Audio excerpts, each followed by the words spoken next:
কিন্তু আপনারা সবাই আচরণ অনুশীলন করছেন, তো এই বিধি শিখতে হবে। সৎ আচার, সদাচারের মাধ্যমে আমরা উন্নতি করতে পারব। প্রথমে বৈধি ভক্তি আমরা আচরণ করি। বৈধি ভক্তি মানে গুরু কৃষ্ণের শাসনে থাকতে হবে, শাস্ত্রের শাসনে থাকতে হবে, আচার্য বৈষ্ণবদের শাসনে থাকতে হবে। সেজন্য আমরা বৈধি ভক্তি করি।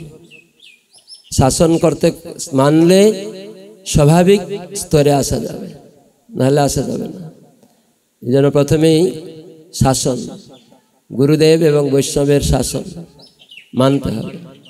এই জন্য আমাদের বলা হয় স্বাভাবিক নয় ভক্তিতে। আমাদের যেমন আমরা মঙ্গলা আরতি উঠতে চাই না, কিন্তু গুরুদেব বৈষ্ণবরা জোর করে ডাকছে, উঠো উঠো, তখন মানলে মঙ্গল হবে, আর না মানলে মঙ্গল হবে না। জপ করতে বলা আছে, সুলামালা জপ করো, এখন স্বাভাবিক নয়, জোর করে বসিয়ে জপ করাতে হচ্ছে। গ্রন্থ শুনতে বলা হচ্ছে, তাহলে এগুলা করতে করতে একদিন স্বাভাবিক হয়ে যাবে।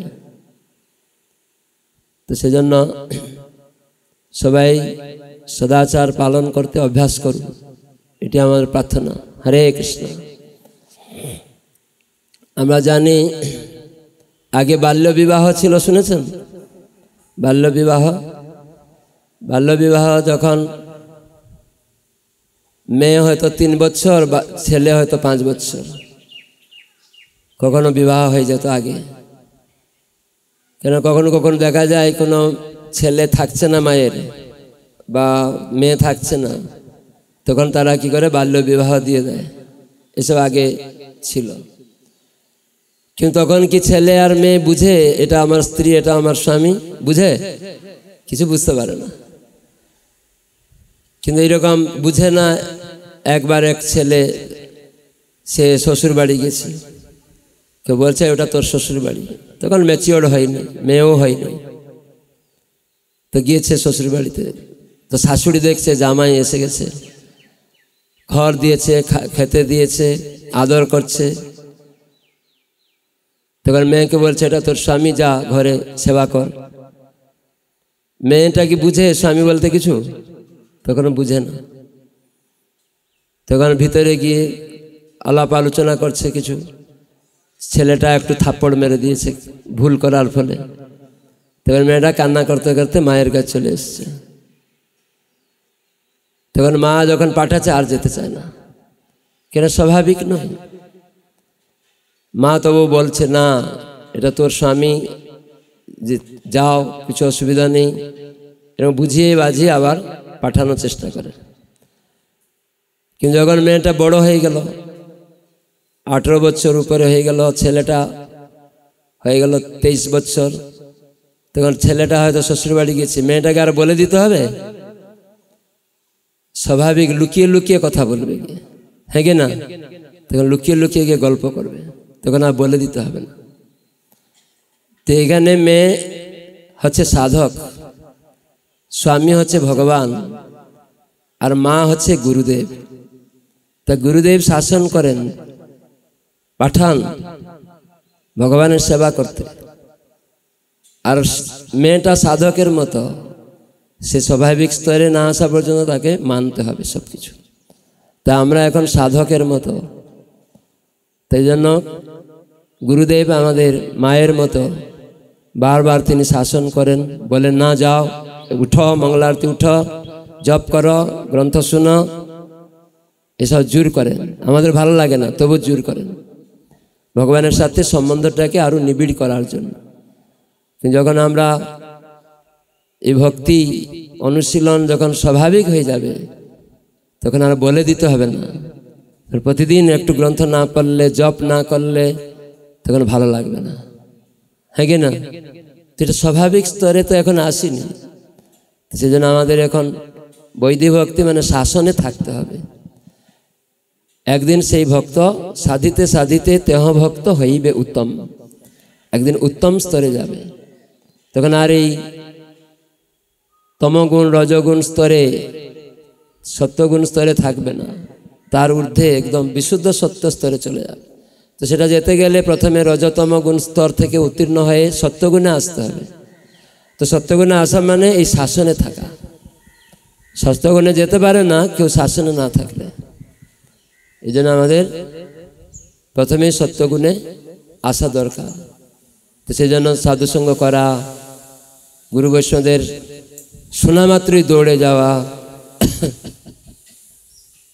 তো সেখানে স্বাভাবিক যেতে হবে। হ্যাঁ, এখানে আমাদের গুরুবর্গরা আসছে, বৈষ্ণবরা আসছে, শোনা মাত্রই দৌড়াবে।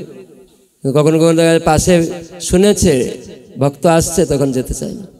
কেন? কেউ হয়তো কন্ট্রোল করছে, না না ওখানে যাবে না, ওরা আমার সঙ্গে মিলে না। এরকম অনেক সময় অনেক ভক্ত কন্ট্রোল করে, ওটা ঠিক নেই।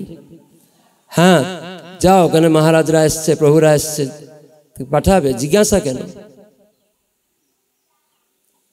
আমরা তো কোনো দল নই, আমরা সব একই স্তরে। ভক্তের স্তরটা এরকমই। তো সেজন্য নিজে অধপতিত হচ্ছে আর অন্যকেও অধপতিত করার চেষ্টা, সেটা করবেন না কখনো। তো সেজন্য সর্বদা আমাদের চেষ্টা করতে হবে। এই মনুষ্য দেহ আমাদের কয়দিন আছে আমরা জানি না, যে কোনো মুহূর্তে আমাদের চলে যেতে হবে। এই দেহাত্ম বুদ্ধি অভিমান শূন্য হতে হবে। অভিমান শূন্য নিতায় নগরে বেড়ায়। সবাই আমরা একটা ভাগবত থেকে শ্লোক শুনব। সবাই হাত জোড় করুন, বলুন ওম নমঃ ভগবতে বাসুদেবায়, ওম নমঃ ভগবতে বাসুদেবায়, ওম নমঃ ভগবতে বাসুদেবায়। নারায়ণং নমস্কৃত্যং নরং চৈব নরোত্তমং দেবীং সরস্বতীং ব্যাসং ততো জয়মুদীরয়েৎ। মুখং করোতি বাচালং পঙ্গুলং লঙ্ঘয়তে গিরিং যৎকৃপাতমহং বন্দে শ্রীগুরুং দীনতারিণং পরমানন্দমাধবং শ্রীচৈতন্যঈশ্বরम्। नष्टप्रायेषु अभद्रेषु नित्यं भागवत सेवया भागवते उत्तम श्लोके भक्तिर्भवति नैष्टिकी। শ্রীমদ্ভাগবতম কি। সেজন্য আমাদের ভক্তির পন্থাটা আছে একটা। আজকে প্রভুপাদের লেকচার শুনছিলাম তিলক করতে করতে দুপুরে। কেউ জিজ্ঞাসা করছে এক প্রশ্ন প্রভুপাদকে, যে আমার ভগবানকে পাওয়ার জন্য কত পথ আছে? প্রভুপাদ বলেন একটি পথ। কেন? ভগবান এক, তাই তার পথ এক, আলাদা নয়। ভগবান বহু নয়, বহু লোক ভগবান বহু বলে, বহু পথ দেখায়, হ্যাঁ কি না? ভগবান একজন, দ্বিতীয় নাস্তি। সেজন্য তাকে পাওয়ার পথটাই একটি। সেটা কি? কে জানে? ভক্তি, ভক্তির পথ। সেজন্য ভগবানকে ভক্ত্যামাম অভিজানাতি ভক্তিবশ মাধব। তো বহু লোক হাজার হাজার পথ দেখাবে, তো এটা বিভ্রান্ত করে মানুষ। ভগবানকে পাওয়ার পন্থা জিজ্ঞাসা করলেই একটা। তাহলে অন্যান্য বিভিন্ন পথ খুঁজছে, কিন্তু সেই ভক্তি পথে না আসা পর্যন্ত ভগবানের কাছে পৌঁছাতে পারে না। বহু জ্ঞানীরা ঘুরছে, সেজন্য গীতায় কৃষ্ণ জানালেন বহুনাং জ্ঞানমান। হ্যাঁ, শ্লোকটা কে জানে? ভক্তিশাস্ত্রী যারা করেছে, ভক্তিশাস্ত্রী মুখস্থ দেওয়া হয়েছিল না এই শ্লোকটা? বলুন আপনি।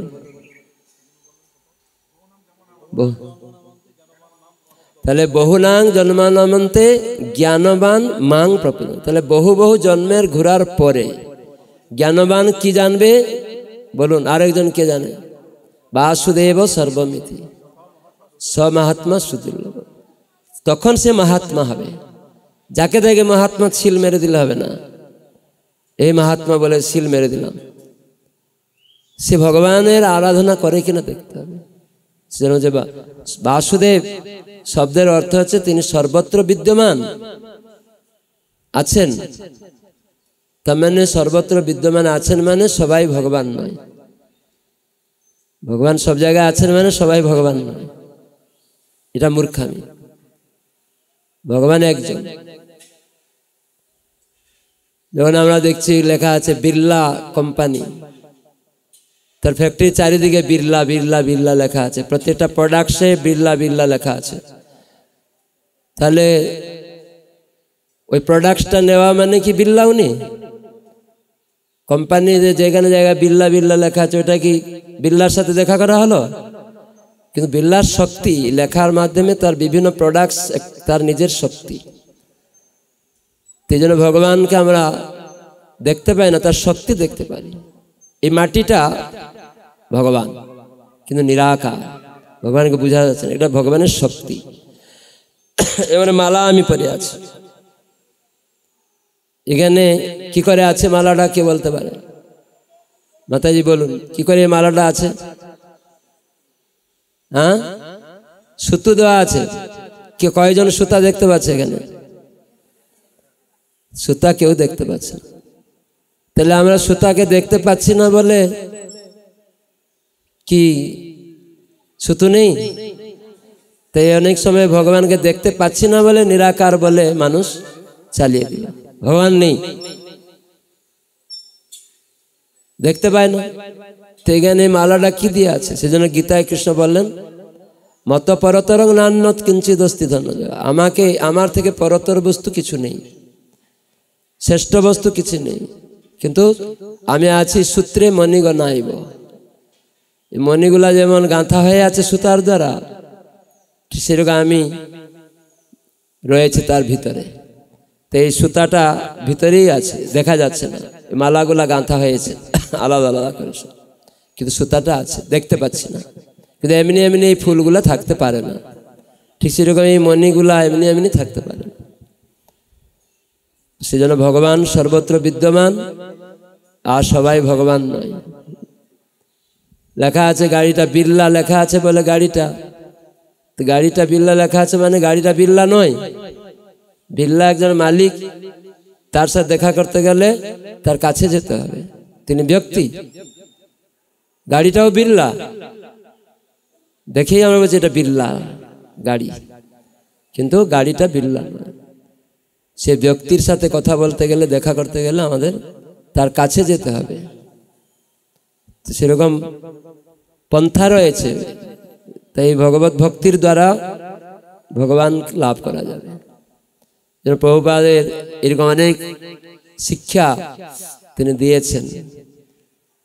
আজকে আমি শুনছিলাম প্রথম স্কন্ধ প্রথম শ্লোক প্রভুপাদের লেকচারটা, জন্মাদস্য যত অন্যয়াত। ভগবান স্বরাট স্বতন্ত্র পুরুষ, সবাই বলে ভগবান ভগবান, আল্লাহ আল্লাহ, গড গড। গড বলেছেন, আল্লাহ বলেছেন, আল্লাহ বলেছেন, তারা আবার বলছে কেন নিরাকার? তা বলেছেন মানে কথা বলছে, তার মানে সাকার ব্যক্তি।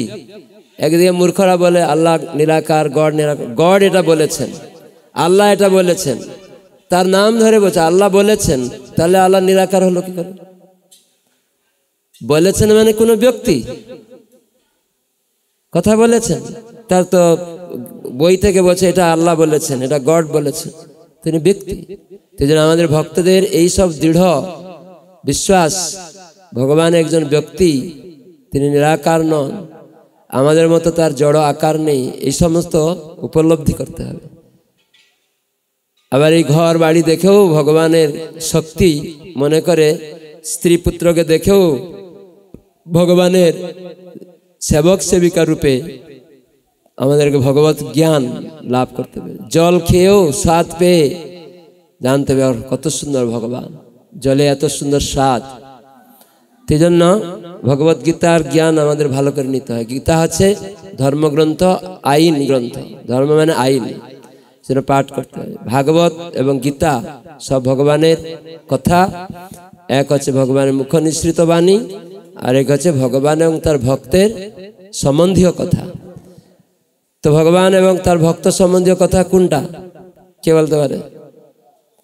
হ্যাঁ, শ্রীমদ ভাগবতম। জয় শ্রীমদ ভাগবতম কি? তো ভাগবত কয় প্রকার আছে? ভাগবত কয় প্রকার? দুই প্রকার। কি কি? ব্যক্তি ভাগবত। ব্যক্তি ভাগবত আছেন গুরুদেব বৈষ্ণব, আর গ্রন্থ ভাগবত শ্রীহরি গ্রন্থ ভাগবত রূপে আর গুরুদেব ব্যক্তি ভাগবত রূপে বৈষ্ণব রূপে অবতরণ করেছেন। তাই ব্যক্তি ভাগবতের মাধ্যমে এই গ্রন্থ ভাগবত শুনতে হবে। তো এখানে আমরা একটা শ্লোক শুনব। তো শ্রীমদ্ ভাগবতম দ্বিতীয় স্কন্ধ সপ্তম অধ্যায় 42 নম্বর শ্লোক। সবাই বলবেন, যে সাম স এষ ভগবান দ্বৈত অনন্ত সর্বাত্মনা আশ্রিত পদ যদি নির্ব্যলিকম তে দুস্তরা অতি তরন্তি চ দেবমায়াম নৈশাম মমাহম ইতি ধি স্ব শ্রীগালভক্ষ্যে যেসাংস এষ ভগবান দ্বৈত অনন্ত সর্বাত্মনা শ্রিতপদ যদি নির্ব্যলিকম তে দুস্তরামতি তরন্তি চ দেবমায়াম নৈশাম মমাহম ইতি ধি স্বশ্রীগালভক্ষ্যে। যেসাম কেবল তাদেরই, স ভগবান, এস এই ভগবান পরমেশ্বর ভগবান, দ্বৈত তার কৃপা প্রদান করেন, অনন্তঃ অনন্ত শক্তিমান, সর্বাত্মনা সর্বতভাবে, আশ্রিত পদ শরণাগত আত্মা। যদি যদি এই প্রকার শরণাগতি নির্ব্যলিকম নিষ্কপটে তে তারাই কেবল দুরন্ত দুস্তরাম দুরতিক্রম্য অতিতরন্তি অতিক্রম করতে পারেন, চ এবং সামগ্রী দেবমায়াম ভগবানের বিভিন্ন শক্তি, না না এসাম তাদের, মম আমার, অহম আমি, ইতি এইভাবে, ধি চেতনা, স্ব কুকুর, শৃগাল শৃগাল, ভক্ষ্যে খাদ্যস্বরূপ। অনুবাদ তাৎপর্য।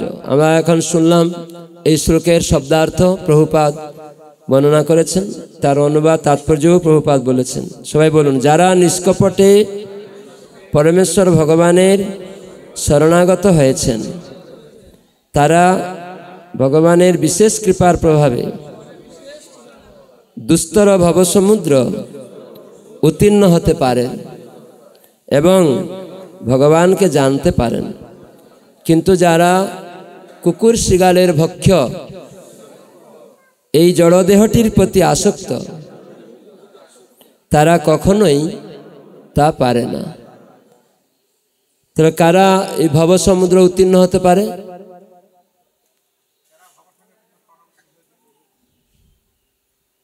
কে বলতে পারে? কি বললেন? ভগবানের শরণাগত হয়েছে। কেমন শরণাগতি এখানে বলা হয়েছে? নিষ্কপট শরণাগতি। অনেক শরণাগত আছে উপরে উপরে দেখায় আমি খুব সারেন্ডার, কপটতা, ওটা ছল চাতুরি। বাইরে অনেক লোকেদের থেকে বাহাবা পেয়ে যাবে, কত সুন্দর ভক্ত, ওটা কপট। আমরা যখন মায়াপুরে আজ থেকে 30-35 বছর আগে দেখতাম, আমাদের চক্রভবন সামনে তুলসী বাগান ছিল, ওই রাস্তাটা দুটো বিল্ডিং ছিল।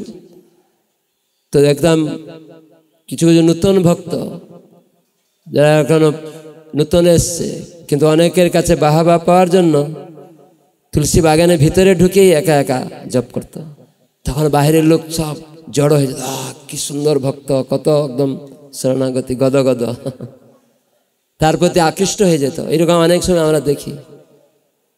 এটা মেকি ভক্ত, উপরে আমরা দেখাচ্ছি তিলক মালা এইসব কিছু, ভিতরে অন্যরকম মেন্টালিটি আছে, বাহাবা পাওয়ার, প্রতিষ্ঠা পাওয়ার বা কাউকে আসক্ত করার এরকম মেন্টালিটি থাকে। সেজন্য ওটাকে সরল নয় বা শরণাগতি নয়, তাতে সে ঠকবে, একদিন চলে যায়, বেশি দিন থাকে না। তো এই ভক্তগুলি সব চলে গেছে, আমি দেখছি তারা কেউ নেই। কেন? এটা স্বাভাবিক নয়। গুরু বৈষ্ণবরা প্রথমে বলে, না তোমরা ভক্ত সাথে থাকো, একা একা এইসব করছো কেন? মানে না, সবার থেকে বাহাবা পাবে। এই জন্য এটা ছল কপট ভক্তি। রাবণ এসেছিল এরকম সীতামাতাকে হরণ করতে, সাধুর বেশ ধারণ করে, তাই না? ওটা ছল। সীতামাতাকে দেখাচ্ছে আমি কি সুন্দর সাধু, শরণাগত, ভিক্ষাম দেহি। সীতামাতা বলছে, তা আমি তো যেতে পারি না। কেন? এখানে আমার দেবর কি বলে ঠাকুরপো লক্ষণ নিষেধ করে গেছে, এখানে গন্ডি দিয়ে গেছে, এর বাইরে যেতে না বলেছে। কেন? এখানে কেউ পুরুষ লোক নেই, তো সেজন্য যে কেউ এলেও বাইরে বেরোতে নিষেধ করেছে। তা আমি তো যেতে পারি না। কিন্তু রাবণ সে এসেছে সীতাকে হরণ করতে। কেন? সীতার রূপ শুনেছে সুন্দর।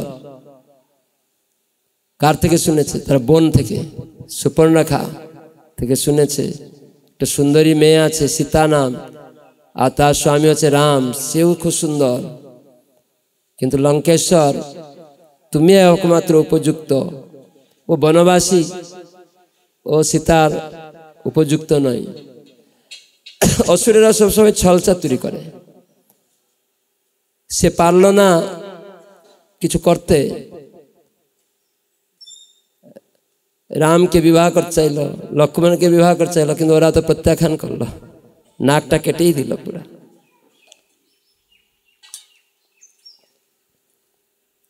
কিন্তু দেখলো প্রতিশোধ নিতে হবে, তাই রাবণকে গিয়ে বলেছে। আর রাবণ তো সহজে নিতে পারবে না, তখন তার মামা মারীচ অসুরকে বলেছে, মায়াবী, বিভিন্ন রূপ ধারণ করতে পারে। তখন সে আসতে চায়নি। প্রথমে ও জানতো যে রামচন্দ্র ভগবান, সেখানে যাওয়াটা বিফল হবে। তিনি মায়াধীশ, তার কাছে আমি মায়া রচনা করতে পারি না।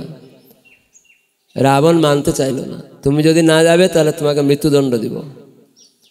তখন মারীচ অসুর ভাবলো যে এই রাবণের হাতে মরা থেকে ভগবানের হাতে মরলে তো মুক্তি হয়ে যাবে, তাহলে ঠিক আছে। রাবণ অনেক সময় খুব সবাইকে এরকম তার কাজে লাগাতো, ইন্দ্রিয় ভোগে। তাকে যত বুঝালেও বুঝতো না। তার কত সন্তান ছিল, সব মরে গেল। তার পত্নী মন্দোদরীও বুঝাচ্ছে, তাও বলছে সীতাকে ফিরিয়ে দিয়ে আসো, সব মরে যাচ্ছে, তবুও মানছে না। বলি মহারাজের পুরেও গেছে। বলি মহারাজ তো অসুরদের রাজা ছিল, সেখানেও বলেছে বলি মহারাজকে যে তোমাকে সাহায্য করতে হবে। বলি মহারাজ বলছে, দেখো ওইখানে একটা কুণ্ডল আছে, তুমি ওটাকে আগে তুলো, এই কুণ্ডলটা আগে তুলো। সোনার একটা ঢেলা ছিল বলি মহারাজের পাতাল লোকে। তো রাবণ গিয়ে এই কুণ্ডলটা বলছে, তুমি আমাকে এই কুণ্ডলটা তুলতে বলছো, আমার কত শক্তিশালী জানো না, কি মনে করছো? বলছে ঠিক আছে, তুমি আগে তুলো, তারপরে আমি তোমাকে সাহায্য করব, যদি তুলতে পারবে তাহলে সাহায্য করব। তখন রাবণ গিয়ে বাম হাতে আগে নাড়ার চেষ্টা করছে, কিছু করতে পারলো না। ডান হাতে নাড়া যায়, দুই হাতে নাড়ার চেষ্টা করছে, তুলতেই পারলো না। বলে তোমাকে সাহায্য করতে পারবো না আমি। জানো এই কুণ্ডলটা কার? এটা আমার বাবা বিরুচন, আমার দাদু ঠাকুর বাবা প্রহ্লাদ মহারাজের বাবা হিরণ্যকশিপুর কানের কুণ্ডল। তার কানের কুণ্ডলটা তুমি তুলতে পারছো না মূর্খ। আর সেই হিরণ্যকশিপু আমার বাবা মানে দাদুর বাবা, তাকে মেরেছিল ভগবান নৃসিংহদেব রূপে। সেই নৃসিংহদেব এই রামচন্দ্র, যে নৃসিংহদেব রূপে আমার দাদুর বাবাকে মেরে দিয়েছিল হিরণ্যকশিপুকে, তারই কুণ্ডল তুমি তুলতে পারছো না। সেই নৃসিংহদেব রাম, আর তাকে তুমি বধ করবে? বেটা যাও এখান থেকে। রাবণ তখন অপমানিত হয়েছে, কিছু করতে পারলো না। এরকম অনেক সময় অহংকার থাকে, সবাইকে বিভিন্ন কাজে লাগার চেষ্টা করে। যেহেতু বলি মহারাজ ভক্ত, তিনি জানেন, এই জন্য কৌশল করে ওকে তাড়িয়ে দিলেন, বের করে দিলেন। কিন্তু এই রাবণ এসেছে সাধুর বেশে, এসেই ভিক্ষাম দেহি বলছে। এদিকে রামচন্দ্র লক্ষণ চলে গেছেন। রামচন্দ্র নিষেধ করেছে যে হরিণ কখনো সোনার হয় না, তবু এটা ভগবান আমাদের জন্য, সাধুদের জন্য, আমরা যে ভবিষ্যতে সাধু, কপট সাধু না হয় শিক্ষানোর জন্য, এবং সাধুর সঙ্গে থাকলে কিভাবে আমরা রক্ষা পাবো, এই রামচন্দ্র এইসব লীলা করেছে এই জন্য। তো রামচন্দ্র জানেন, তিনি তবু গেলেন, লক্ষণকে বলে গেলেন তুমি সীতাকে ছেড়ে আসবে না। কিন্তু মারীচ অসুর বিরাট মানে মায়াবী, সে তো অনেক দূরে নিয়ে চলে গেল রামচন্দ্র। আর যখন রামচন্দ্র তীরধনুক মেরেছেন, মরে গেছে, তবু জোরে জোরে রামচন্দ্রের কণ্ঠধ্বনি নকল করে লক্ষ্মণ সীতে লক্ষ্মণ সীতে বলছে, কণ্ঠধ্বনি এরকম। কখনো কখনো আমরাও এরকম হৃদয়ে মনে হয়, ও তা আমার গুরুদেব সাড়া দিচ্ছে, ভগবান আমাকে সাড়া দিচ্ছে, এটাই, এই রাধা গোবিন্দ বিগ্রহ রাখাটাই ভালো, এই গোপাল রাখাটাই ভালো, এটা আমাকে সাড়া দিয়েছে, স্বপ্ন দিয়েছে। কিন্তু সেই সাড়াটা বুঝতে হবে। যেমন সীতামাতা আমাদের এরকম বোঝানোর জন্য, সীতামাতা এরকম বলছে, না না এটা তোমার দাদারই কণ্ঠধ্বনি, লক্ষ্মণ গুরু, আদি গুরু বলরাম। উনি বলছেন না, কিন্তু আমরা গুরুর সাথে তর্ক করি। যেমন সীতামাতা তর্ক করছে, না না এটা তোমার দাদারই কণ্ঠধ্বনি, তুমি যাও। তখন কখনো কখনো গুরুর কথা শিষ্য মানে না, তখন সে ফেলিয়ার হয়, গুরুকে ব্যবহার করতে চায় নিজের ইন্দ্রিয় সুখী। তখন লক্ষণ বেরিয়ে গেলেন, তবু সাবধানতা করে যাচ্ছে, তুমি আমার কথা মানছ না, এখানে গণ্ডি দিলাম, এর বাইরে কখনো যাবে না। সেজন্য গুরুদেব বারবার বলেন সাধুর সঙ্গে থাকবে, নিজে স্বতন্ত্র চলবে না। যে অন্য বিভিন্ন ভক্ত, আমাদের স্বজাতীয় স্নিগ্ধ গুরু ভাই ভক্ত আসে বা তাদের সঙ্গ থেকে দূরে সরায়, মিশতে না বলে, ওটাও রাবণের মতো, ঠিক না। সবাইকে আমরা মিশতে বলবো, কি অনুগামী ভক্তরা আসছে সেখানে যাবে সবাই, তুমি অনেক সময় কুক্ষিগত করা ঠিক না। এরকম কি করলো না, লক্ষ্মণ তো চলে গেলেন, আর সঙ্গে সঙ্গে রাবণ পৌঁছে গেছে। প্রথমে ঢুকার চেষ্টা করেছে, কিন্তু ঢুকতে পারেনি, কেন লক্ষণের গণ্ডি বলরাম, তিনি আদি গুরু। আমরা যদি গুরু আনুগত্যে থাকি, গুরুর নির্দেশ রূপক গণ্ডির মধ্যে সাধুর সঙ্গে থাকি, সেখানে কেউ ঢুকতে পারবে না। কিন্তু আমরা বাহ্যিক দৃষ্টিতে অনেক সময় সাধুর সঙ্গ করি, সঙ্গ মানে অনুগমন করা। বাহ্যিক ভাবে গেলাম, কিছু অনুগমন করলাম, তাহলে কথা বললাম, এটা শুনলাম না, প্রসাদ পেলাম, তার চলে গেলাম। নামটার সঙ্গে যাবে, শুনতে হবে গুরু বৈষ্ণব কি বলছে, সেটাকে হৃদয়ে ধারণ করে আচরণ করতে হবে। সেগুলো আমরা করি না, নিজের মতো গেলাম, গল্প করলাম, শুনলাম না, চলে গেলাম, তাতে লাভ হবে। সেজন্য শুনতে হবে, সঙ্গ মানে অনুগমন করতে হবে। যেমন সীতামাতা অনুগমন করলেন না, মানে অন্য সীতামাতা সব জানেন, তার মাধ্যমে আমাদের শিখাচ্ছেন ভগবান। তখন সীতামাতা, রাবণ তো এসে আর পারলো না, নিজে অসুরেরা ঢুকতে পারে না, কাম ক্রোধ আমাদেরকে নষ্ট করতে পারে না যদি আমরা সাধুর সঙ্গে থাকি। তো রাবণ ঢুকতে পারলো না কিছুতে, যেখানে ঢুকতে যাচ্ছে সঙ্গে সঙ্গে আগুন জ্বলে উঠছে, সে আর ঢুকতে পারলো না, এত শক্তিশালী। কিন্তু একটা কৌশল অবলম্বন করে, যখন কিছু পারে না তারা কৌশল অবলম্বন, তখন সাধুর বেশ ধারণ করে ভিক্ষাম দেহি ভবতু ভিক্ষাম দেহি। তো সীতামাতা তখন দেখছে সাধু ভিক্ষা চাইছে, তো উনি বলছে আমি তো যেতে পারি না, আপনি আশ্রমের ভিতরে আসুন। তো রাবণ তো সব দেখে নিয়েছে, আশ্রমের ভিতরে যাওয়া যাচ্ছে না, কেন লক্ষণের গন্ডি রয়েছে, ঢুকতে পারেনি, অটোমেটিক আগে জেনে নিয়েছে। না আমি খুব ক্ষিধার্থ, বহুদিন খাইনি, এখানে আমি নাড়তে পারছি না, শরীরটা আর উঠাতে পারছি না, এখানে বসে গেছি, তুমি বাইরে এসে আমাকে দাও। তো সীতামাতা বলছে আমি তো যেতে পারি না, ভিতরে আসো। বলছে না। তখন রাবণ আরো কৌশল করছে, বলছে দেখো আমি যদি আজ অনাহারে আমি মৃত্যুবরণ করি তার জন্য তুমি দায়ী হবে। সঙ্গে সঙ্গে সীতামাতা ও আমার জন্য দায়ী হবে, এরকম অনেকে বলে না, গলায় দৌড়ি দিয়ে দিব, বিষ খেয়ে নেবো তুই যদি আমাকে বিয়ে না করিস, হ্যাঁ বলে না, এই জমিটা না দিস। এটা ভয় দেখায়। যে কেউ তার কর্ম অনুসারে সে মৃত্যুবরণ করবে, এই জন্য সাবধান থাকতে হবে, কারো ভয়ের পাল্লায় যাবেন না। যদি আপনার শাস্তি থাকে, জেল থাকে, পূর্ব কর্ম অনুসারে হবে, কিন্তু ওই ভয়ের যাবেন না। কিন্তু কর্মকাণ্ডেও ফেসে যাবে। ও আমি যদি না খেতে দিই ভিখারি কি করে জীবন ধারণ করবে, এটা কর্মকাণ্ড। ভরত মহারাজ আহা হরিণ বাচ্চা যদি না খেতে পায়, আমি যদি না দিই, আগে তুমি রাজা ছিলে, দেশ সেবা করছিলে, সবাইকে খাওয়াছিলে, এখন তুমি আশ্রমবাসী, গৃহত্যাগ করে তপস্যা করছো, এখানে হরিণ খেতে পেলো না, বাঘ খেতে পেলো না, পোকামাকড়া খেতে পেলো না, সেটা তোমার দায়িত্ব নেই। তোমার হরিভজন ভগবানের সেবার দায়িত্ব। ভিখারি খেতে পেলো না, হ্যাঁ প্রসাদ করা যাবে, অসুবিধা নেই, কিন্তু কর্মকাণ্ডে ফেসে না। কি হলো, আমি যদি না দিই ও জীবন ধারণ কি করে করবে? আপনি কর্তা হয়ে গেলেন, মালিক হয়ে গেলেন, আপনি একটু বৃষ্টি তৈরি করতে পারেন না, জল তৈরি করতে পারেন না, মাটি তৈরি করতে পারেন না, খাদ্যশস্য তৈরি করতে পারেন না, আপনি কে খাবার দেওয়া? আমি যদি না দিই আমার জন্য মরে যাবে। এইসব শিখানোর জন্য এইসব লীলা ভগবান করেছে।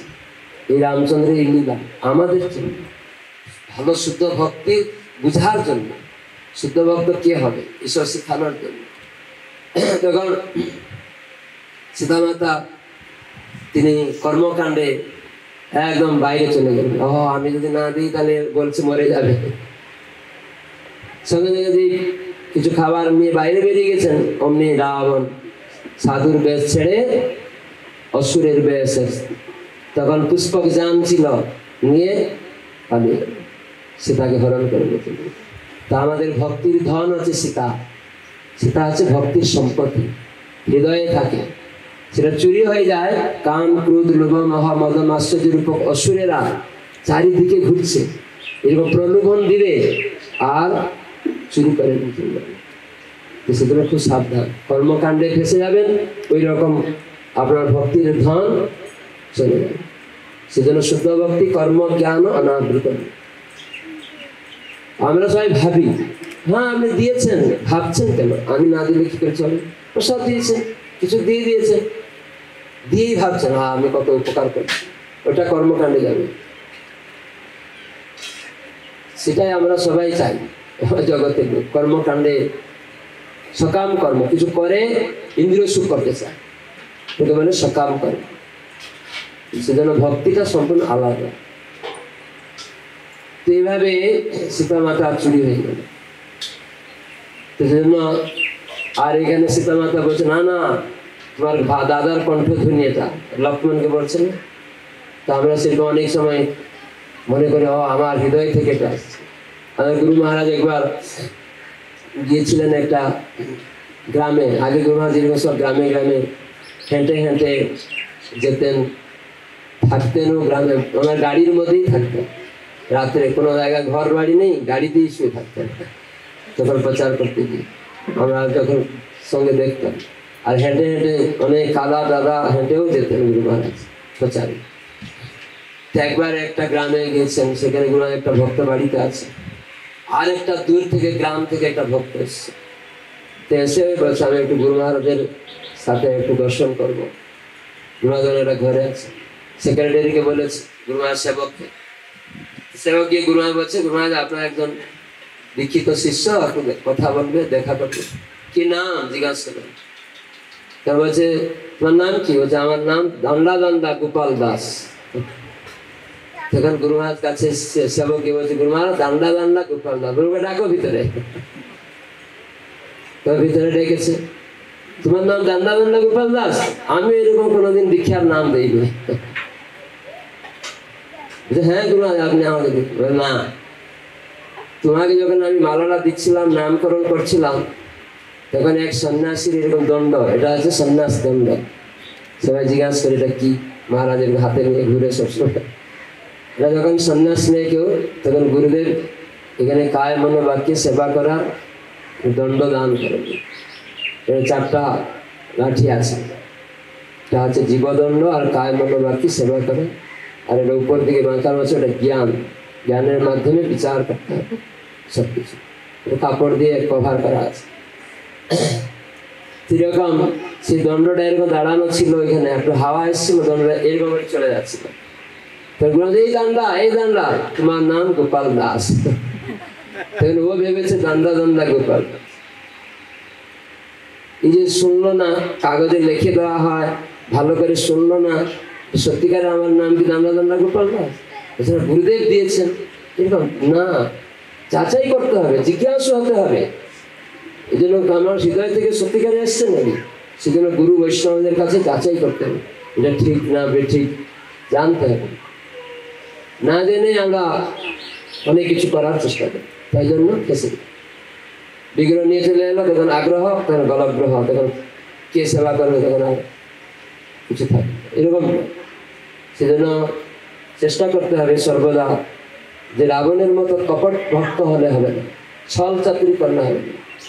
সাধু দেশে কখনো আমরা কোনো কিছু যেন না করি, কেউ সরলতা, সবাই যেন বুঝবে না এই প্রভু ভক্ত প্রচারক কিভাবে সকল সাথে আমাদেরকে সেবায় সুযোগ করে যে সবাই সাথে মিশতে হবে। যখন জানবেন যে কেউ ভক্ত বলছে না ওখানে যাওয়া যাবে না, এটা আমার কন্ট্রোলে সবাইকে চলতে হবে, তখন জানবেন ওর মধ্যে কিছু গলত আছে। তখন জিজ্ঞাসা করবেন ওদেরকে, কেন এখানে মহারাজ আসছেন বা এমনি আমাদের সিনিয়র ভক্তরা আসছে, আপনি যেতে নিষেধ করছেন কেন? ওনার সাথে হয়তো কারো পড়ছে না, তখন বলে না ওইটা করবেন না।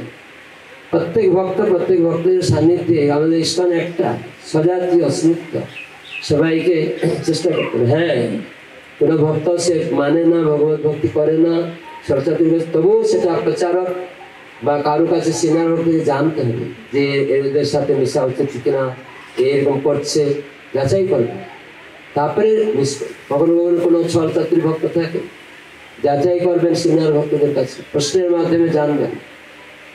হ্যাঁ না, এই মুহূর্তে আমাদের মিশতে নিষেধ করা আছে, কেন উনি এরকম কিছু খারাপ করেছেন, বদল হবে। অনেকে অন্যরা কন্ট্রোল করছে, সিনিয়র ভক্তরা দেখছে, আপনি এই মুহূর্তে মিশবেন না, এরকম তো কখনো বলে। তখন সেই জন্য হয়তো কখনো কখনো যাওয়া নিষিদ্ধ করা হয়। এটাও বিচার করতে হবে, জিজ্ঞাসা করতে হবে অন্য সিনিয়র ভক্তদের কাছে, এটা উনি ঠিক বলছে কিনা। সেজন্য খুব, এই জন্য এখানে বলা হলো নিষ্কপট ভক্ত কেবল, যারা নিষ্কপটে পরমেশ্বর ভগবানের শরণাগত হয়েছে। নিষ্কপটে শরণাগত, শুধু বাহ্যিক ভাবে দেখালাম আমি খুব শরণাগত, তিলক মালা করে আমি কত বড় ভক্ত, এরকম না, কোনো ছলচাতুরি না, একদম আত্মনিবেদিত শরণাগত। সব রকম সেবাতে সে মনোনিবেশ করছে, দৌড়াচ্ছে, বিভিন্ন সেবা আসছে, দৌড়াচ্ছে যতটুকু তার সামর্থ্য আছে, আর্থিকভাবে, কায়িকভাবে, মানসিকভাবে, বিভিন্নভাবে। অর্থ নেই, সে গিয়ে শারীরিকভাবে রান্না করবে, পরিষ্কার করবে, বাসন ধুবে, কত রকম সেবা করবে। তার অর্থ আছে, যেতে পারলো না, ঠিক আছে আমি 1 টাকা দিচ্ছি, একটু ওখানে ফল ভগবানের ভোগ লাগাই দেবেন, অনেক ভক্তরা আসছে, যদি আমার এই অর্থটা কৃষ্ণ সেবায় লেগে যায়। কেউ চাল ডাল নিয়ে যাচ্ছে, আজকে দেখলাম আমাদের গোবিন্দ প্রভু চাল নিয়ে এসছে, ভক্ত সেবা হবে, মন্দিরে এসছে। এরকম বিভিন্ন ব্যক্তি বিভিন্ন রকম ভাবে তারা সেবা, কেউ আসে কায়িক ভাবে সেবা করে, এখানে যেমন অনেকে রান্না করছে, সবজি রান্না করছে, এখানে আসন বিছাচ্ছে, কেউ ঠাকুর সাজাচ্ছে, ভক্তরা বসবে। এই যে আগ্রহ হয়ে এখানে লোকাল ভক্তদের, তারা আগে এসে এগুলো করছিল নাকি না? কারা কারা এখানকার লোকাল ভক্ত হাত তুলুন, এখানে কাছে কখন এসছেন? 11টা এসছে। আপনি কখন এসছেন? হ্যাঁ, 12টা এসছে। তাহলে লোকাল ভক্ত 12টা এসছে, আর অনেক দূর থেকে ভক্তরা আগে এসছে। তাহলে সেবা মনোভাব কোথায়? সেবা করতে হবে মানে কি? লোকাল ভক্ত এখানে কাছে যাদের বাড়ি তারা আগে আসবে, মাতাজি এখানে আয়োজন করছে, উনি দেখতে হবে আমাদের গুরুগণ ডেকেছে, একা এখানে যাই তো সজ্জা মানো করি বা একটু আসন বিছানো বা ঠাকুর সাজানো, আসলো কিনা ফুলমালা, মাতাজিকে সাহায্য করা, এই মনোভাব আমাদেরকে তৈরি করতে হবে। বুঝতে পারছেন? সমস্ত ভক্তদের এই শিখতে হবে। কেউ অনেক দূর থেকে এসে করছে আর কাছের ভক্ত আসছে, এটা ঠিক না। তো এগুলি ভক্তি জীবনে আমাদেরকে কিছু শিখতে হবে। আমি দেখছি আজকাল তো একটা ফ্যাশন হয়ে গেছে, যখন ভোগারতি হবে তখন সবাই পৌঁছাবে, এটা ঠিক না।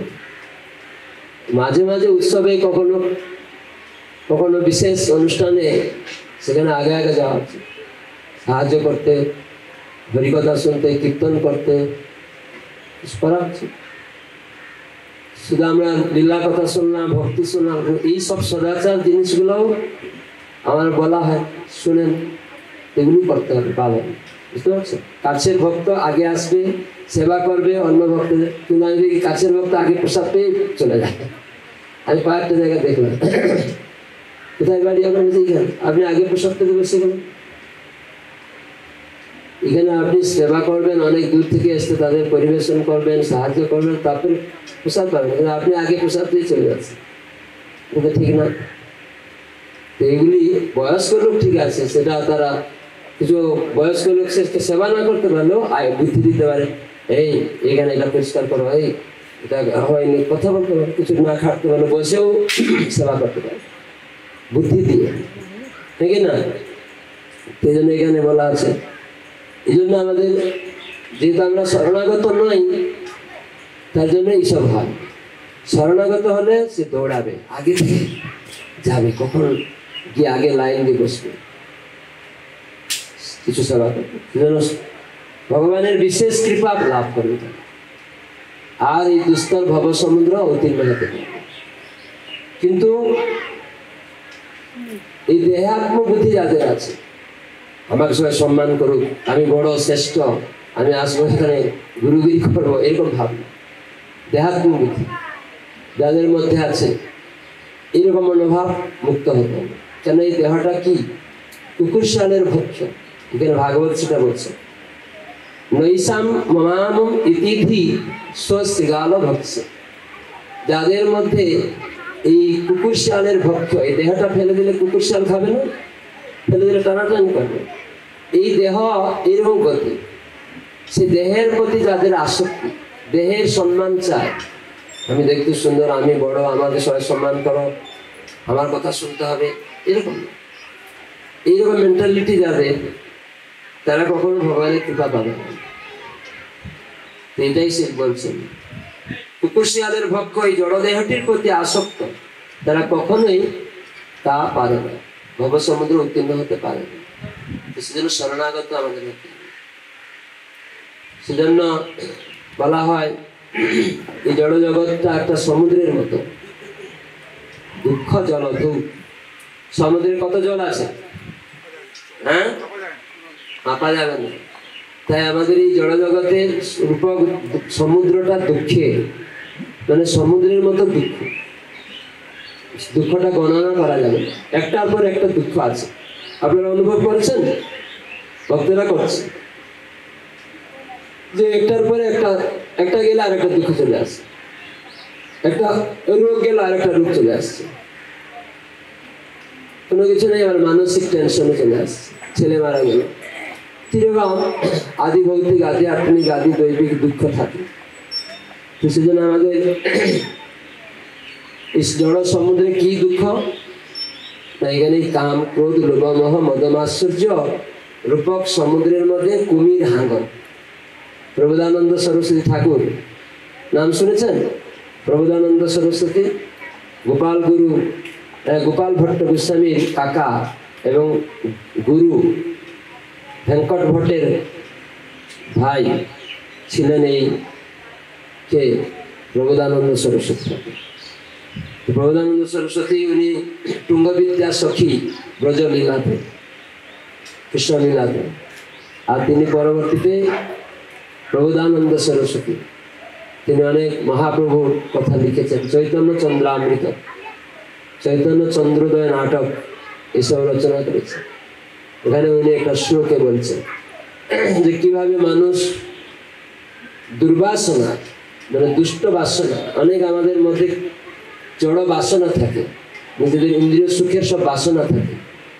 কেন বাসনাহীন কেউ হতে পারে না, ভক্তদেরও বাসনা থাকবে, কিন্তু দুষ্ট বাসনা ত্যাগ করতে হবে। বাসনাটা কৃষ্ণের সেবার জন্য করতে হবে। বাসনা মানে আকাঙ্ক্ষা, বাংলা কি আকাঙ্ক্ষা বলে? বাসনা আকাঙ্ক্ষা, যে আমি ওইটা চাই, কিন্তু কৃষ্ণ সেবার জন্য চাইতে পারে। আমি পুত্র চাই, কৃষ্ণ কাছে বলতে পারেন বিবাহ করেছে, আমি পুত্র চাই জগন্নাথ। গুরুমা বলছিলেন হ্যাঁ বাসনা থাকতে পারে, কৃষ্ণ সেবক পুত্র কামনা করে, আমাকে দেখবে এই জন্য চাও না, আমি বুড়ো হয়ে গেলে দেখবে এই পুত্র চাও না, ওই বাসনাটা কাম, এই জড় জগতে আসক্ত হয়ে যাবে, এখানে থাকতে হবে। পুত্র তোমাকে রক্ষা করতে পারে না, পুত্র পঙ্গু হয়ে আসতে পারে, কে দেখবে? এই মনোভাব রাখবে। পুত্র কামনা করো কৃষ্ণ সেবক হিসাবে, কৃষ্ণ সেবায় আমাকে সাহায্য করবে, এই জন্য বাসনা থাকবে। কিন্তু আমাদের বাসনাটা দুষ্ট, ভগবান পুত্র দাও আমাকে দেখবে, এই বাসনাটা দুষ্ট হয়ে গেল। এইরকম শত শত বাসনার উপর লহ শৃঙ্খল, এই বাসনাকে বলা হয় দুষ্ট বাসনাকে, জড় বাসনাকে, ইন্দ্রিয় সুখ রূপ বাসনাকে বলা হয় লহ শৃঙ্খল। জেলে যেমন হাত পা কড়ি দিয়ে দেয় না, বেঁধে দেয়, লোহার বেড়ি বলে, তো আমাদের সেরকম লোহার বেড়ি, ওই দুষ্ট বাসনাগুলি হচ্ছে লোহার বেড়ি, হাত পা বাঁধা।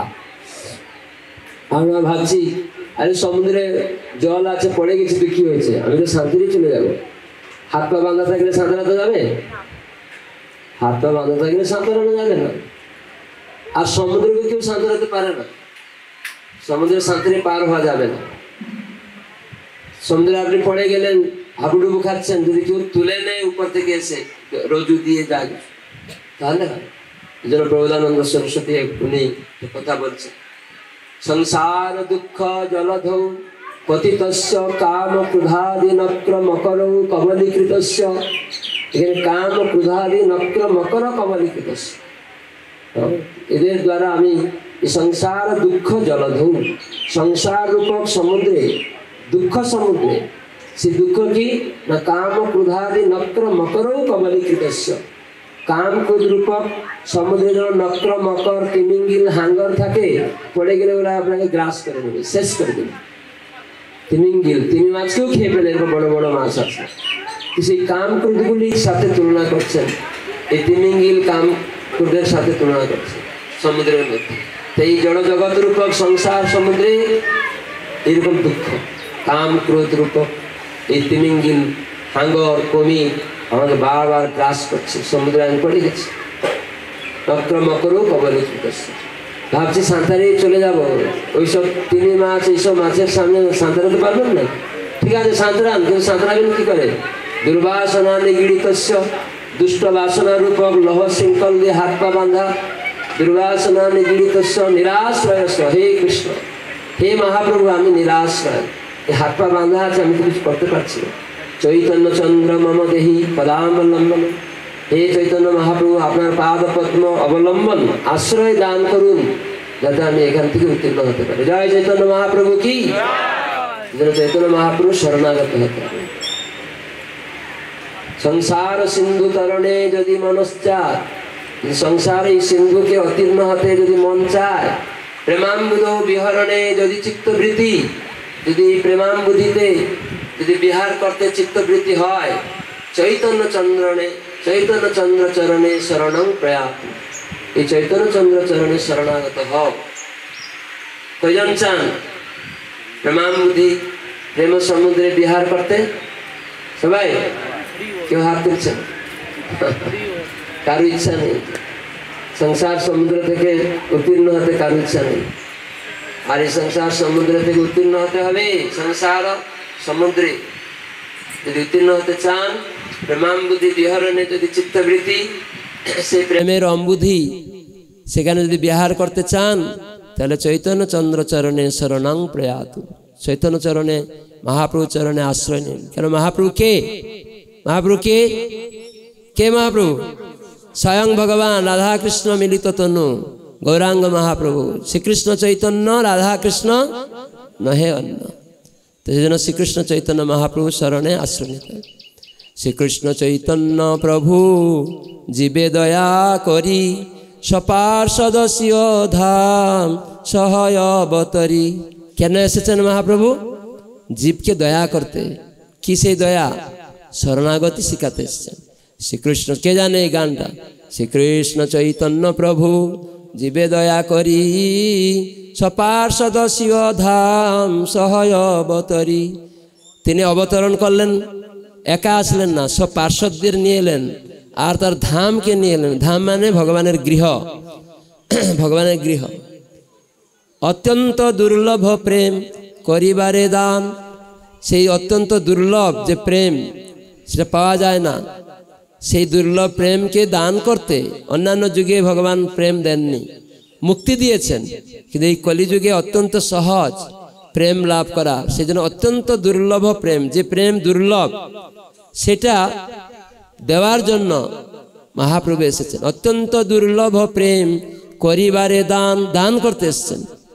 শিখায়ে শরণাগতি ভকতের প্রাণ, সেই দানটা কি করে পাওয়া যাবে? শরণাগত হলে। এই যে এখানে শরণাগতি বলা আছে, কিরকম শরণাগতি? নিষ্কপট শরণাগতি। তো সেই নিষ্কপট শরণাগতি, ষড়ঙ্গ শরণাগতি, সেই শরণাগতি কয় প্রকার? 6 প্রকার। এই 6টা শরণাগত হতে হবে আমাদের। ষড়ঙ্গ শরণাগতি হইবে যাহার, তাহার প্রার্থনা শুনে শ্রীনন্দ কুমার। আমরা বলি আমার প্রার্থনা তো ভগবান শুনছে না, কি করে শুনবে? মহাপ্রভু তো বলে দিলেন ষড়ঙ্গ শরণাগত হলে তোমার প্রার্থনা শুনবে, কৃষ্ণ তোমার প্রার্থনা শুনবে, না হলে তো শুনবে না। কে জানে 6টা শরণাগতি? হাত তুলুন। একটা বলুন দৈন্য, আরেকটা কেউ? আত্মনিবেদন, তারপরে গুপ্তৃতে বরণ, তারপরে অবশ্য রাখিবে কৃষ্ণ বিশ্বাস পালন, তারপরে ভক্তির অনুকূল কি গ্রহণ, কার্য স্বীকার মানে নিজে গ্রহণ করতে হবে, ভক্তি অনুকূল বিষয়। আর ভক্তি প্রতিকূল ভাব বর্জন করতে হবে, যেগুলি ভক্তির প্রতিকূল, কৃষ্ণ সেবায় বাধক, সেগুলি বাধা পরিত্যাগ করতে হবে কৃষ্ণ সেবা করতে।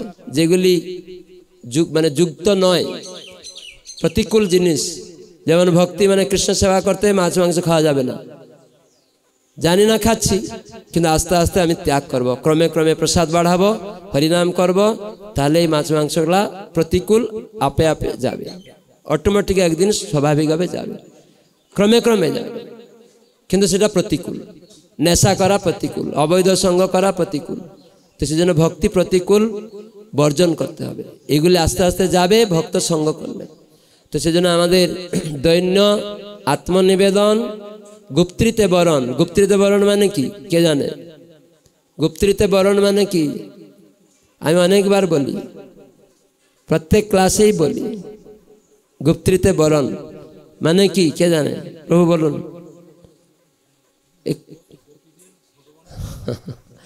গুপ্তৃতে বরণ মানে ভগবান হচ্ছেন গুপ্তা, তিনি জগন্নাথ, তিনি হচ্ছেন ভরণ পোষণের দাতা। এই বিশ্বাস করতে হবে আমাদের। এই জগতে আমরা কেউ ভরণ পোষণ দাতা নয়। কেউ বলে না আমার স্বামী আমাকে ভরণ পোষণ দিচ্ছে, রাজনৈতিক নেতারা দিচ্ছে, দেবতারা দিচ্ছে, বৈজ্ঞানিকরা দিচ্ছে, এটা ভুল। রাজনৈতিক নেতারা মাটি, জল, আকাশ, আগুন দিচ্ছে, বায়ু দিতে পারে, আপনার স্বামী দিতে পারে, আপনার স্ত্রী, ছেলে মেয়ে, দেবতারা দিতে পারে? সেটা কৃষ্ণ জগন্নাথ, তাই জন্য তার নাম হচ্ছে জগন্নাথ। তাই জন্য গীতায় বললেন ভূমির আপু অন্নর বায়ু খংমান বুদ্ধির এবচ অহংকার ঐত্যং মে ভিন্না প্রকৃতির অষ্টদা, এসব আমার শক্তি। এই সব মানুষকে শিখাতে হবে। এই জন্য আপনারা ভক্ত হচ্ছেন, জগতে শিখাবেন। লোকের আসক্ত হয়ে যায় জড় বিষয়ের প্রতি, তাকে শিখাবেন দেখো এইসব তো তুমি নিয়ে আসনি, তুমি নিয়েও যেতে পারবে না, তাহলে ভরণ পোষণ কি করে আমি, তুমি দিচ্ছ ভরণ পোষণ ভগবান। বৃষ্টি না দিলে চাষবাস হবে না, হবে? তাহলে শাক সবজি খাওয়াবেন কোথা থেকে? তো এই জন্য বুঝতে হবে। তো এভাবে আমাদেরকে উপলব্ধি করতে হবে যে গুপ্তা মানে যিনি ভরণ পোষণ দেন। তাহলে কে ভরণ পোষণ দেয়? ভগবান। মহাপ্রভুর এক নাম ছিল বিশ্বম্ভর। কি নাম? যিনি ভক্তির দ্বারা বিশ্বকে ভরণ পোষণ করেছেন ভগবানের সেবা দিয়ে। কেন ভগবানের সেবা দিয়েছেন? না ভগবান মালিক, তাই সব কিছু তাঁর, তাই তার সেবা করো, তিনি ভরণ পোষণ দাতা। সেদিন বলছিলাম শ্রীবাস ঠাকুরের বাড়িতে একবার মহাপ্রভু জিজ্ঞাসা করছেন, শ্রীবাস তোমার বাড়িতে এত বড় পরিবার, কিভাবে তুমি ভরণ পোষণ করছো? বিরাট পরিবার, কি করে তোমার ভরণ পোষণ দিচ্ছ? মহাপ্রভু একদিন যাচাই করছেন, তখন শ্রীবাস 3 তাল দিয়েছে, হাততালি দিয়েছে। তখন মহাপ্রভু জিজ্ঞাসা করছেন, আমি তোমায় জিজ্ঞাসা করলাম যে তোমার এত বড় পরিবার কি করে চলছে, আর তুমি 3 তাল দিয়ে কি বুঝালে আমাকে? যে 3 দিনে দিনে যদি কোনো খাবার টাবার না আসে, তাহলে আমি একটা কলস নিব, গলায় বাঁধবো, আর জল গঙ্গায় গিয়ে ডুবে প্রাণ ত্যাগ করবো। তখন মহাপ্রভু কি বললেন, দেখো শ্রীবাস, তুমি আমার ভক্ত, শরণাগত ভক্ত। আমি যে গীতায় বলেছি, অনন্য চিন্তয়ন্তু মাং যে জনা পর্যাপশ্যতে তেসাং নিত্যভিযুক্তানাং যুগক্ষম বাহাম্যম, যে আমি ভক্তের যা আছে সেটা রক্ষা করি, আর যা নেই দেই। এই শ্লোকটা তাহলে কেটে ফেলতে হবে, দেখছি ভুল হয়ে যাবে। তাহলে তোমার কোনোদিন অভাব হবে না। বৈকুণ্ঠে লক্ষ্মী যদি ও কখনো ভিক্ষা করে, কিন্তু তোমার কোনোদিন কিছু অভাব হবে না, তোমাকে ভিক্ষা করতে হবে না। কেন? যে ভগবানের শরণাগত, সাকন্য পেলেও সন্তুষ্ট থাকে। সে বলে না আমার কিছু নেই। আমরা শুধু খালি বেশি চাই না। যদি সে তার দরকার সাকন্য পেয়েছে, কি অসুবিধা? একটু কাপড় পরার, একটু ঘরে থাকার। শ্রীধর অঙ্গনে মহাপ্রভু গিয়েছেন। শ্রীধর মহাপ্রভুর এক ভক্ত ছিল।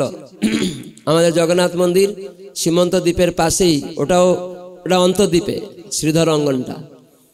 তো ওখানে মহাপ্রভু গিয়েছেন, তখন জল খেতে দিয়েছে। শ্রীধর জল খেতে দিয়েছে মহাপ্রভুকে, একটা লৌহ পাত্র, শত শত ছিদ্র। মহাপ্রভু জল খাচ্ছে আর সব ভিজে পড়ে যাচ্ছে। তখন সে শ্রীধর বলছে, কি করছেন আপনি, জল খাচ্ছেন? শ্রীধরকে মহাপ্রভু বলছেন, আরে দেখো এইসব দেবদেবী পূজা করে, কত সব টাকা পয়সা, ঘর বাড়ি, তুমি এরকম তোমার শত শত ছিদ্র, চালা ফুটু, আর তুমি এরকম কাপড় ছিঁড়া পরে আছো, কি ব্যাপার? এইসব গঙ্গা পূজা, কৃষ্ণ পূজা করে লাভ আছে তোমার? দেখো দেবদেবী পূজা করে কত কিছু, সব বড় ধনী হয়ে আছে। তখন শ্রীধর কি শোনালো মহাপ্রভুকে? বললো, আমি তো ছিঁড়া কাপড় পরলেও বস্ত্রহীন নই, আমি তো চালা ফুটু থাকলেও ঘরহীন নই। ফুটু ঘর হলেও চালা তারা দেখলেও আমি তো ঘরেরই থাকি। তাহলে কতটা তার দৃঢ় রয়েছে। তবু অন্যদিকে আসক্ত নয়, গঙ্গা আর কৃষ্ণের প্রতি আসক্তি ছাড়া অন্যদিকে নয়। কেন না? জানে গঙ্গা ভগবানের চরণ ধৌত জল, আর জানে কৃষ্ণ সব কিছুর মালিক। তাই জন্য মহাপ্রভু স্বয়ং তার বাজারে গিয়ে তার থেকে জোর করে করে সব থোড় মোচা নিয়ে নিতেন, অর্ধেক দাম দিতেন, আর সব সেবা করতেন। তো এইরকমই সেই শ্রীধর প্রেম পেল, মহাপ্রভু তাকে প্রেম দিলেন। কিন্তু অনেক টাকা পয়সা, অনেক নবদ্বীপে ছিল, তারা তো প্রেম পায়নি। তো সেই জন্য ভক্ত কখনো এরকম চিন্তা করবে না, আমার ছিঁড়া কাপড় না, কিন্তু পরিষ্কার কাপড় পরবে। ঘরটা ফুটো হলেও জল পড়ে গেল, ঘরে আছে, কৃষ্ণ সেবা করবে। কৃষ্ণ সেবা ছাড়া থাকবে না। কিন্তু অনেক ভালো সুন্দর বাড়ি, সেখানে কৃষ্ণের কোনো নিজের খাট পালং দামি, ঠাকুরের সিংহাসনটা নেই, হয়তো একটা বারান্দার একটা কোণে, সেখানে হয়তো একটা বাতাসা দিয়ে আছে, পিঁপড়া লাগছে। কিন্তু জামাই এসছে ঘর, সুন্দর ঘরে একদম মুরগি ছাগল 200 টাকার এনে খাওয়াই দিচ্ছে। কখনো জিজ্ঞাসা করি আমরা কোনো কোনো বাড়িতে গিয়ে, আপনি কোথায় থাকেন? বলছে, আমার আর বাড়ি কোথায়, এই যে বাড়িতে থাকি। হ্যাঁ, ভগবানের এটা, এরকম বলে, এটা ভগবানের। তখন ভগবান কোথায় আছেন? বলছে, ওই যে বারান্দাতে, ওই যে কোনায় আছে। ও, আপনি বলছেন এটা ভগবানের বাড়ি, আর আপনার খাটটা এত দামি, আর আপনি ভগবানকে জানলার বৃষ্টি পড়ছে ওখানে সাইডে, মানে শীতকালে আপনি ঘরে দরজা জানলা পালঙ্কের মধ্যে চালে হিটার জ্বালিয়ে বা কত কিছু কম্বল দিয়ে শুচ্ছেন, আর ঠাকুরকে বাইরে একটা পর্দা লাগিয়ে দিয়েছেন, চারিদিকে হাওয়া ঢুকছে শীতকালে, আর বলছেন আমি ভগবানের বাড়িতে আছি। এরকম অনেক লোক অহংকার করে, আমি ভগবানের বাড়িতে থাকি, আমার কোনো বাড়ি নেই। তো এটা ঠিক না। সেজন্য ভক্তরা তারা আগে ভগবানের জিনিসটাকে বড় করে তুলবে, বুঝতে পারছেন? সৌন্দর্য রাখবে, সবকিছু সেবাটা ভালো রাখবে, সাকন্য পেলেও ভগবানেরটা সুন্দর থাকবে। এই জন্য এই শ্রীধর গরিব ছিল, কিন্তু সবসময় ভগবানের সেবাতে ব্যস্ত থাকতো। তো এইরকম আমরা দেখি যে প্রত্যেক ভক্ত তারা চিন্তা করে ভগবান ভরণ পোষণ দাতা, ভগবান হচ্ছেন একমাত্র আশ্রয়, অন্য কেউ না। তো সেজন্য আমরা শরণাগতির মধ্যে দৈন্য মানে অভিমান শূন্য। আমি দেখতে সুন্দর, আমি খুব বিজ্ঞ, মানে পণ্ডিত, আমি খুব ঐশ্বর্যবান, এরকম চারটা অহংকার আছে। চারটা মত মানে অহংকার, অভিমান, সেটাকে বলে অভিমান। দৈন্য মানে অভিমান শূন্য। তার মানে আমি খুব উচ্চ কুলে জন্ম হয়েছি, ব্রাহ্মণ, এই অহংকার করে, অনেক করে না। আর স্কুল কলেজের ডিগ্রি আছে, আমি খুব পণ্ডিত, আবার অনেক টাকা পয়সা আছে, আমি খুব ধনী। আর কি রূপ, দেখতে সুন্দর, আমি সবাই থেকে সুন্দর, অন্যকে ডোন্ট কেয়ার। কোথাও কোথাও আমরা যাই, তো কোনো একটা বোন টোন হয়তো একটু ভালো দেখতে হয়নি, তাকে গালাগালি করে, তুই এখানে আসবি না, আমার সামনে আসলে। একই বোনটা দেখতে সুন্দর নয়, আর সে সুন্দর, তুই পাশে থাকলে সবাই আমার বোন বলে তোকে দেখতে কেমন একটা, এখানে আসবি না। তার মানে রূপের। আবার দেখা গেল একদিন এমন একটু ক্যান্সার হয়ে গেল, তারপরে গাল টাল সে ঢুকে একদম কালো হয়ে গেছে, সুন্দরী একদম কালো। তো এই জন্য খুব সাবধান, এগুলো সব অনিত্য। আজ টাকা আছে, কালকে থাকবে না, আজ জ্ঞান আছে। আমাদের একটা কলকাতাতে একটা বড় ডাক্তার আমরা দেখতাম, মুখার্জি, উনি বিদেশের বড় ডাক্তার, কোটি কোটি টাকা, কিন্তু বড় ডাক্তার, কিন্তু কি হবে, যখন বুড়ো হয়ে গেছে, একদিন তার স্ত্রীকে বলছে, আমি কলেজে যাব, মানে মাথা খারাপ, বুদ্ধি কাজ করছে না। এরকম কখন যখন তখন আমাদের ব্রেন ডাল হয়ে যাবে। তো সেজন্য সাবধান থাকতে হবে, কিছুতেই অভিমান রাখা উচিত না, অহংকার। তাই অভিমান শূন্য হতে হবে, তার মানে এই সবের প্রতি আসক্ত না হওয়া উচিত। আর কি দৈন্য আত্মনিবেদন করতে হবে। আত্মনিবেদনটা কিরকম জানেন? আত্মনিবেদন কেমন? আপনাদের একটা গরু আছে, আপনারা বিক্রি করে দিলেন, তখন কার হলো সেটা? যে কিনে নিল। তো এখন এই গরুর খাবার দাবার আপনার দায়িত্ব থাকবে? কার দায়িত্ব? যে কিনে নিয়েছে। সেই আত্মনিবেদন মানে ওই রকম, আমি ভগবানের কাছে বিক্রিত, মানে বিক্রি হয়ে গেছি, এখন আমার ভরণ পোষণের দায়িত্ব বা খাওয়া দাওয়ার দায়িত্ব কৃষ্ণের। সেজন্য এটাকে বলে আত্মনিবেদন, মানে সব তোমার। কিরকম?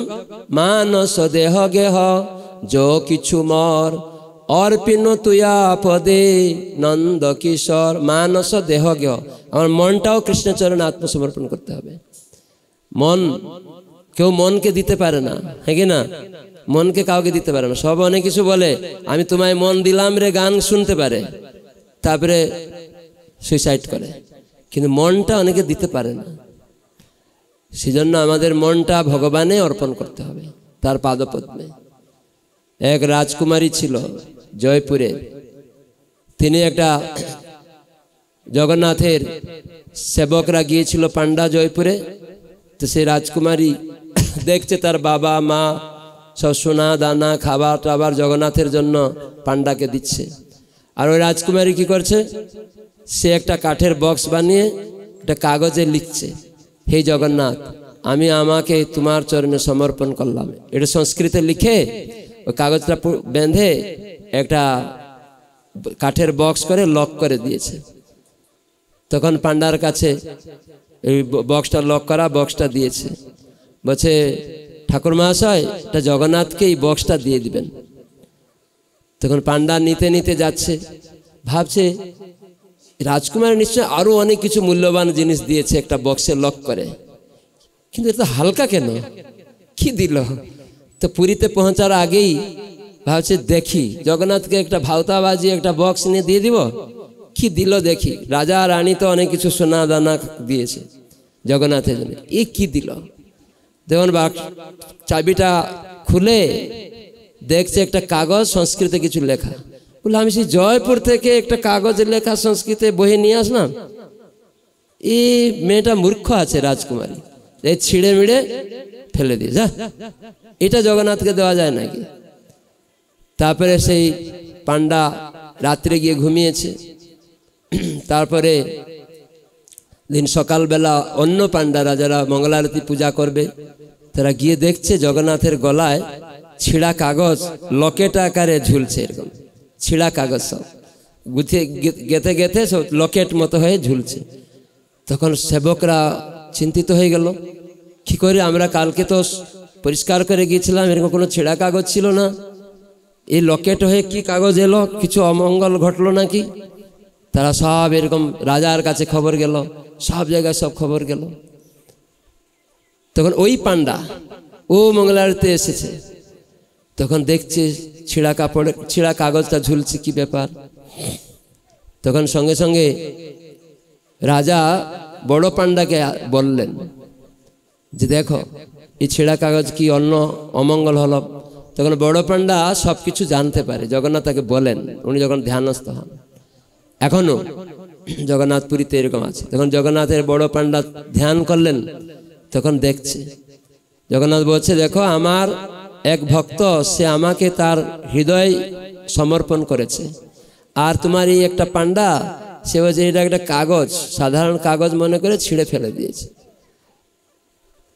তখন রাজা জানছে সে কে পান্ডা। তখন ওই যে পান্ডা সেও তখন ওইখানে এসে গেছে। তখন সে সত্য ঘটনাটা বলল, বলছে হ্যাঁ আমি রাজকুমারী এরকম দিয়েছিল। তখন লেখা আছে, তখন ওই কাগজগুলো আবার জয়েন্ট হয়ে গেল। তখন ওখানে সংস্কৃত যখন পড়া হচ্ছে আবার জুড়ে গেল জগন্নাথের ইচ্ছায়। তখন লেখা আছে যে আমি আপনার চরণে আমাকে সমর্পণ করলাম, হে জগন্নাথ আপনি আমাকে গ্রহণ করুন। তো এইটাই হচ্ছে আত্মনিবেদন। আমরা জগন্নাথকে বা ভগবানের আমরা যতই বলি না কেন, আমরা নিজেকে দিতে পারি না কাউকে। শুধু বলি মনে মনে আমি তোমাকে দিয়ে দিয়েছি, কিন্তু দিতে পারেন না।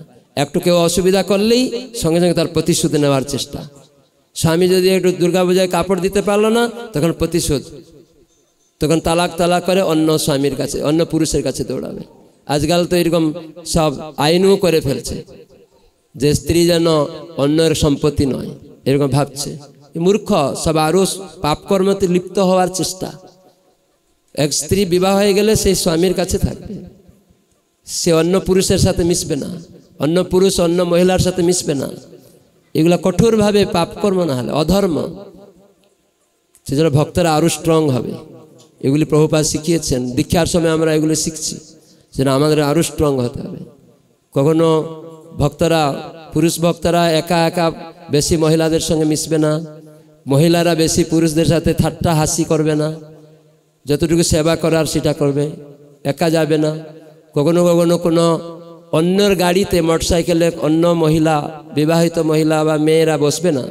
হঠাৎ করে একদিন যদি বলল যে আমার মেয়েটাকে একটু ছেড়ে দিয়ে আসো, আমি আজকে যাচ্ছি না, একা আছে, আপনি দয়া করে আমার বাড়িতে ছিলেন, একদিন। কিন্তু 2 দিন 3 দিন হয়ে গেলে আসক্ত হয়ে যাবে।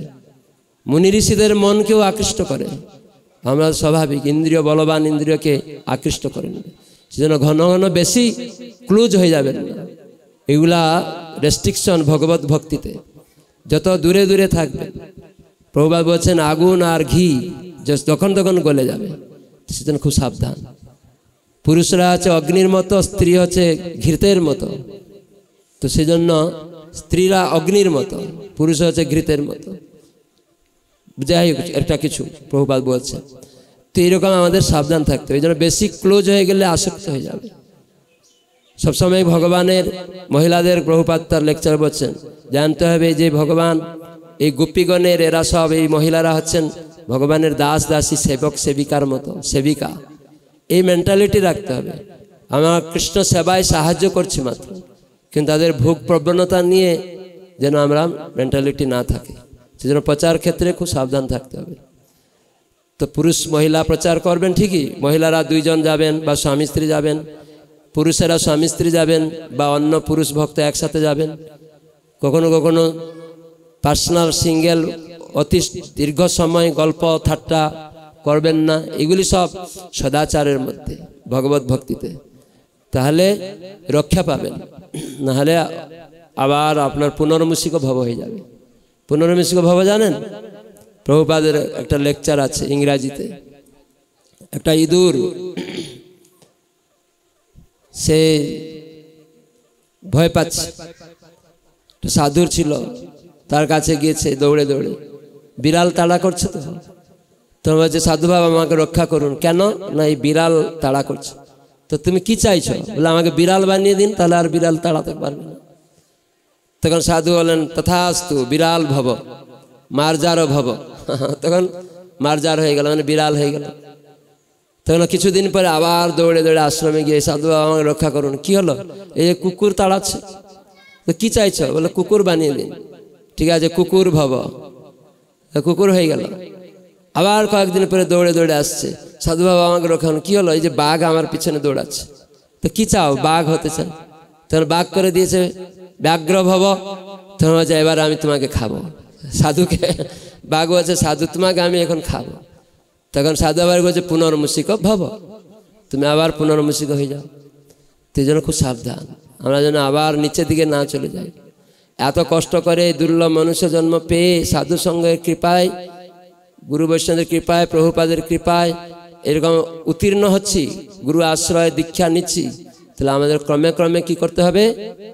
আগাতে হবে, নিচের দিকে যাওয়ার চেষ্টা করলে হবে না। তো সেজন্য সর্বদা যাচাই প্রশ্ন উত্তরের মাধ্যমে নিজেকে রক্ষা করতে হবে।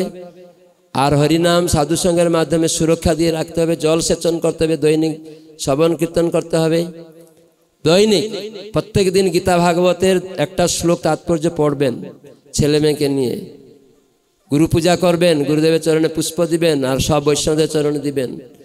গুরুদেবের চরণে পুষ্প দেওয়ার মাধ্যমে আমরা ভিক্ষা করি, প্রার্থনা করি অপরাধ থেকে মুক্ত হওয়ার জন্য।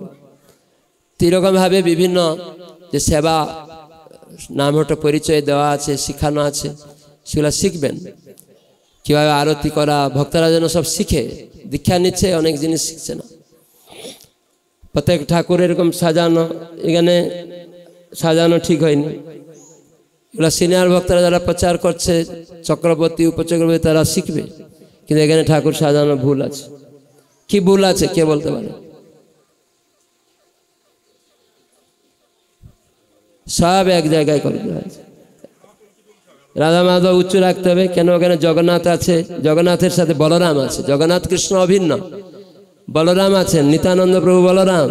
রাধারানী থাকলে ওখানে থাকতে পারে না, সেজন্য রাধা কৃষ্ণকে উচ্চতে রাখতে হবে। এসব পরম্পরাকে আমরা ভগবানের সাথে এক করে ফেলছি, যে পরম্পরা গুরু কৃষ্ণ সব এক করে ফেলছি, এগুলো ভুল। এতদিন আমরা শিখাচ্ছি, সেজন্য সিংহাসন আমরা দিলাম, শিখালাম যে কিভাবে সাজানো হয়। সিংহাসনটা উপরে রাধা মাধব থাকবে, নিচে তার মাঝখানে পঞ্চতত্ত্ব নৃসিংহদেব জগন্নাথ থাকবে, তার নিচে পরম্পরা থাকবে, তুলসী থাকবে একটু উঁচু করে, কত কিছু শেখানো হচ্ছে। কিন্তু প্রায় দিনই সিনিয়র ভক্তরা দেখেন না। এই জন্য লোকাল দীক্ষিত ভক্তরা এখানে যারা আসছে, যারা দায়িত্ব নিচ্ছে, উপচক্র চক্রবর্তী, তারা এগুলো দেখবে। অন্য আমি প্রায় দিন দেখছি একই রকম। কেন না? আমরা গ্রহণ করছি না। তার মানে সাধু সঙ্গ হচ্ছে না। সঙ্গ মানে সম্যক রূপে অনুগমন করা। আগে আমি নিজে এই সিংহাসন নিয়ে ঘুরতাম, তারপরে আমি জেলা প্রচারকে দিলাম যে এটা তুমি করো। আবার নামহট্ট মেলায় এলাকা ভিত্তিক চক্র উপচক্রদেরকে দেওয়া হয়েছে যে এইগুলা যেখানে অনুষ্ঠান হবে সেখানে এরকম সাজাবে রাধা মাধব। তাহলে লোকাল লোকেরা শিখবে তার বাড়িতে কিভাবে সাজাবে। যখন এখানে অনেক নতুন লোক এলো, মনে হয় এইরকমই সাজানো হয়, তার নিজের বাড়িতে নতুন ভক্ত ওইরকম করবে, তাহলে সে শিখবে না। আমরা যখন প্রোগ্রাম করছি, প্রচার করছি, মানে ইস্কন হচ্ছে একটা প্রিচিং সোসাইটি, সব শিক্ষা, এটা শিক্ষা প্রতিষ্ঠান, আধ্যাত্মিক শিক্ষা প্রতিষ্ঠান, একটা অর্গানাইজেশন, আধ্যাত্মিক অর্গানাইজেশন। তো সেখানে সব কিছু শিখানো, যেন মায়াপুরে সব শিখানো হচ্ছে, ভক্তিশাস্ত্রী শেখানো হচ্ছে, ভক্তি বৈভব, গীতা ভাগবত, অর্চন, পূজা, নামহট্ট পরিচয়। এই জন্য আমরা অনেক জিনিস দিয়ে দিয়েছি যাতে গৃহস্থরা নিজেরা শিখবে কি করে পূজা করতে হয়, সব কিছু। তো আপনারা যারা যাবেন দেখবেন এটা ঠিক হয়নি, এটা এরকম নিজে করে নেবেন কি, সাজিয়ে দিবেন না, এটা একটু ইট নিয়ে আসো, যদি সিংহাসনে একটু ইট মুড়ির টিন বা কিছু দিয়ে টুল টুল দিয়ে রাধামাধ উঁচু এসব করে শেখাতে হবে। তো এটা করার চেষ্টা করতে হবে সব। ঠিক আছে? হরে কৃষ্ণ কৃষ্ণ কৃষ্ণ হরে হরে, হরে রাম রাম রাম হরে।